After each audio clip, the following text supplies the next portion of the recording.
Well, let's look ahead to that NEC meeting and get some analysis. We're joined by Daniel Silke. He's a political analyst. He joins us from our studios in Cape Town. Daniel, good evening. Thanks for joining us here on Newsnight. Now, before we talk about the NEC meeting, President Zuma paying a surprise visit to residents of Marabastad this morning, obviously on a charm offensive. He was very warmly welcomed there. Are we to read into that, Daniel, that these numerous scandals which have rocked the presidency have not affected his popularity at all?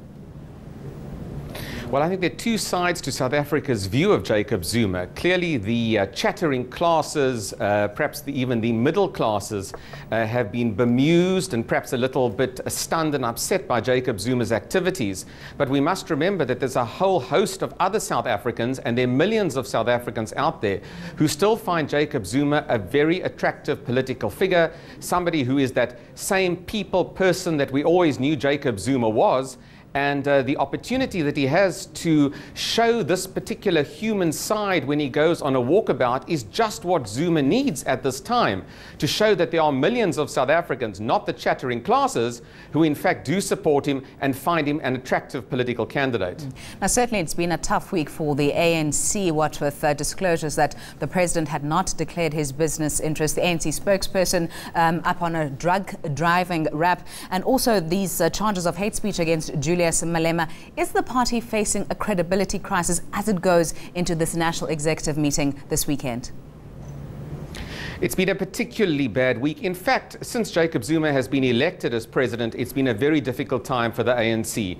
Yes, indeed, I think we have a leadership crisis in South Africa. I think there is a crisis of credibility that starts really at the top. It's very difficult to believe any political leader today in South Africa. Their actions don't necessarily match their words. And as this comes from the top, it filters down, and we are left with a ruling political party that really has yet to find its way under the new leadership of Jacob Zuma. The NEC meeting really, I think, will attempt to fill these cracks, will attempt perhaps to set a much more stricter guideline as to how executive members react and work within the public eye. But my own view is that the factionalism which is driving the ANC at the moment looks as though it's not going to abate. We are in now another 3 or 4 years of questioning the succession of Jacob Zuma to a second term. He's barely been in office for a year, yet I think the party is really showing extreme signs of strain, and we will see this continue, I believe, really until Zuma's position is clarified as to whether he will get a second term of office or not. Now, which factions, in your view, Daniel, stand to benefit from continued disunity and tension within the alliance?